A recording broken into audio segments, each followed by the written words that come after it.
Right behind me, this is I-95 at the Overland Bridge. This is one of several areas that's been under construction. This is the hole in the fence that family says that suspect entered and grabbed their 8-year-old girl. This is one of those 40 homes that was damaged during last night's storms.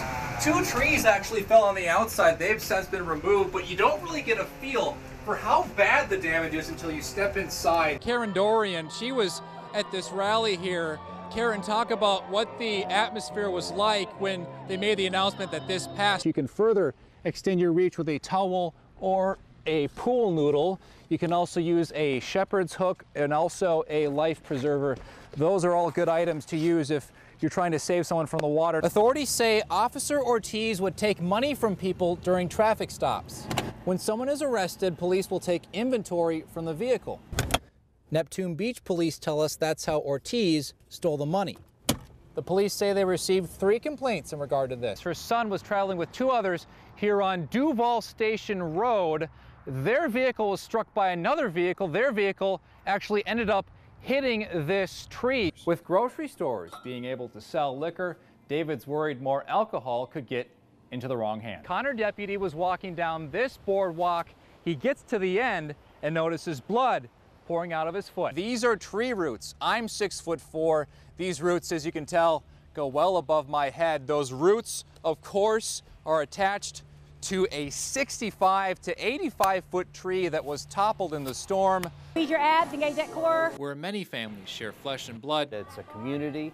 It's like a family, and it's certainly a family here. CrossFit families share sweat. Good, Lori. There you go. And this week, tears. Is everybody ready? Right off the bat, we just became immediate friends. CrossFit Camden owner Dave Schumacher says in just 6 months of the intense fitness regimen, Suze Kilner stood out. Came in here every day, worked so hard, always had a smile on her face.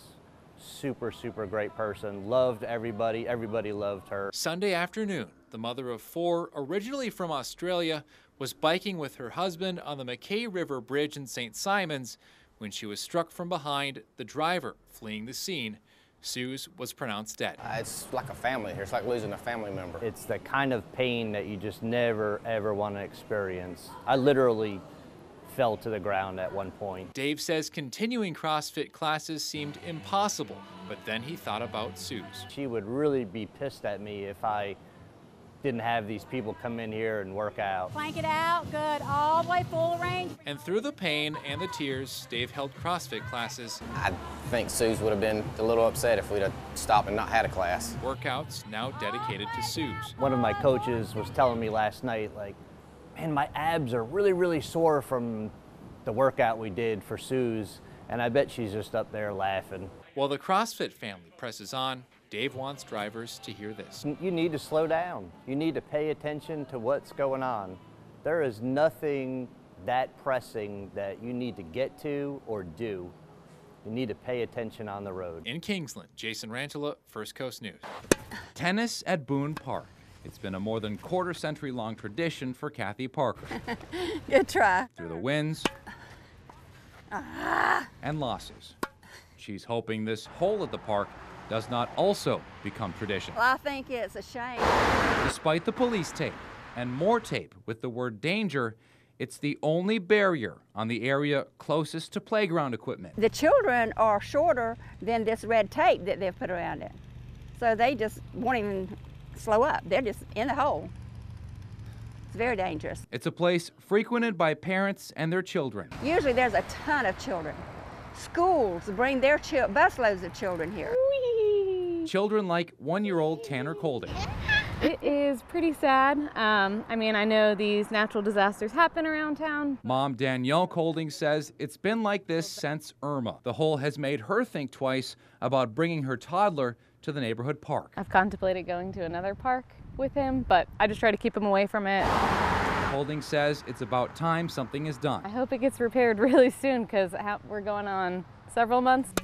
Meanwhile, Parker says the safety of children should be the city's #1 priority. Anything that is in question, whether it's the safety for a child, needs to immediately be taken care of. Little did Rachel Mello know, the art she sold as a hobby, mainly to military spouses, would end up keeping her military husband and 4-year-old son afloat. All I could think about was how our normal is gone. Rachel Mello's normal life became anything but after Hurricane Irma. I was devastated. I had no idea that would happen. Irma not only cost her business at Creative Grain Studio, it left almost 2 feet of water inside her San Marco home. She lost furniture, dressers, beds, even her wedding dress. It was clear how bad it had gotten because things that were in a back room had made its way through the kitchen, and they were sitting at my front door. And to make things worse, Rachel says her lease was up and her landlord decided to clean the place up and rent it to someone else. I think the toughest thing to lose was our home. After finding out last week that her insurance wouldn't cover any of her losses, I sat down, I stayed here till 2:30 in the morning, the first night the electric came on, and I just made signs. one by one, Rachel started making this Jacksonville and Florida themed art. Luckily, I've had some help with the painting. To help raise money for her family post Irma. Since Friday, when she started selling them, Rachel says the response has been overwhelming. I'm shipping to Colorado, Tampa, Orlando, and North Carolina tomorrow, so really excited. Now Rachel has a new predicament, keeping up with demand. She says the result of her art hit home during a trip to Target. I was buying socks and underwear for my son that he desperately needed, and I was just so fortunate that other people have come to help us to do that. My mom's an expert on the wood, so she will cut it and sand it for me. Using talents to overcome tragedy. In San Marco, Jason Rantala, First Coast News. Being back in a salon brings back a sense of normalcy. It feels like the last week was the longest week of my life. After a very abnormal time in Renee Ilano's life. Doing remarkably well in spite of everything. I'm actually way better than I thought I would be. This is my street. Water in the streets. Walking into her kitchen. Water not quite up to the knee inside Renee's first-floor San Marco apartment because of Irma. And it was completely underwater. Renee lost everything that wasn't up high on a shelf or in her closet. Irreplaceable memories. All my granddaughter's toys and personal belongings that were on the floor, pictures, family pictures. Those are probably the biggest things that really affected me. And as if things couldn't get worse, her hair salon inside the Wells Fargo Center was also inundated with water after Irma. Her source of income disappeared. I don't think you can ever prepare for that. It was very upsetting. Homeless and unable to work, Renee sent out a plea on Facebook for a place to set up shop. She was able to land a temporary spot inside Tania's hair studio in Avondale. It worked out perfectly when I thought I had lost everything. This really came through at the perfect time for me. But the generosity didn't stop there. This is downtown Jacksonville. Renee's upstairs neighbor, Adam Mills, I felt bad sitting here and not really being able to help. decided to use a hobby he picked up less than a year ago. I had a lot of positive feedback and people were really supportive of it. To help out Renee. He plans on selling his people and nature-centric art, with half the profits going to his inundated neighbors like Renee. Renee was out of work for a little while. Hopefully that helps her out. And they can get back some of their belongings. Sometimes help is literally right under your nose. Well, this lady in my chair right here is one of... Renee's client, Bernadette De Jesus, helped take up a collection for Renee. Just wanted to do something to help. The saying goes that help comes from unexpected places. I think it's amazing. Renee says the kind acts after such loss just go to show human kindness at its best. I think it shows the good in people and the way people are willing to help out when there's a crisis, and that there are people that will do selfless acts.